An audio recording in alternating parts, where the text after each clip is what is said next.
ఇది బాక్స్ లో వచ్చి బాక్స్ ఆఫీస్ ని బద్దలు కొట్టిన స్టోరీ కాదు. బాక్స్ ఆఫీస్ నుంచి వచ్చి 60 సంవత్సరాల ద్రావిడ సామ్రాజ్య పరిపాలన బాక్స్ బద్దలు కొట్టిన స్టోరీ. ఒక వెండి తెర నటుడు 2 రాజకీయ పార్టీల ప్రయాణానికి తెర దించిన story. Thalapathy Vijay, the real hero to the real hero. ఆ జర్నీ గురించి మనం మాట్లాడుకుందాం. విజయ్ సినీ ప్రయాణం సూపర్ స్టార్ గా ప్రారంభం కాలేదు. మొదట్లో చాలా విమర్శలు వచ్చాయి, నటనపై సందేహాలు వచ్చాయి, స్క్రీన్ ప్రెజెన్స్ గురించి కూడా మాట్లాడారు. అతను విమర్శల నుంచి తప్పించుకోలేదు, వాటిని నేర్చుకునే అవకాశంగా తీసుకున్నాడు. సినిమా తర్వాత సినిమా నటన మెరుగుపడింది, భావోద్వేగం పెరిగింది, ప్రేక్షకులతో కనెక్ట్ అయ్యాడు. ఇక్కడే విజయ్ ఒక నటుడుగా కాదు, ప్రేక్షకుల మనసులోకి వెళ్ళిన ఒక వ్యక్తిగా మారాడు. అతని పాత్రలు అన్యాయానికి ఎదురుగా నిలబడే సామాన్యుడి గొంతుగా మారాయి. ఆ స్క్రీన్ ఇమేజ్ నిజ జీవిత నమ్మకంగా మారింది. విజయ్ రాజకీయ ప్రయాణం కూడా ఒక రీమేక్ లాగే ఉందని చాలా విమర్శలు వచ్చాయి. ఇతని సినిమాలనే కాదు, రాజకీయాలను కూడా రీమేక్ చేస్తున్నాడని. ఇప్పుడు అవే మీమ్ పేజెస్, ఇప్పుడు అవే టీవీ ఛానల్స్ ఇప్పుడు అతన్ని ఒక పెద్ద ప్రజానాయకుడిగా చూపిస్తున్నాయి. నాయకుడే సేవకుడు, సేవకుడే జన నాయకుడు. అదే విజయ్. తనకు తెగిన ప్రతి సినిమా టికెట్ ని ఒక ఓటుగా మార్చుకోగలిగాడు. తమిళనాడులో ఎంతో మంది స్టార్స్ ఉన్నారు, సూపర్ స్టార్స్ ఉన్నారు.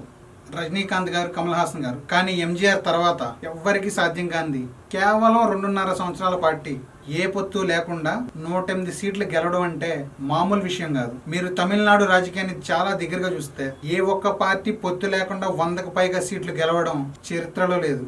కానీ అలాంటి సిచ్యువేషన్ లో విజయ్ పార్టీ పెట్టి 234 సీట్లలో పోటీ చేస్తూ 108 సీట్లు గెలవడం అంటే మామూలు విషయం కాదు. సి జోసెఫ్ విజయ్ ఎనుం నాన్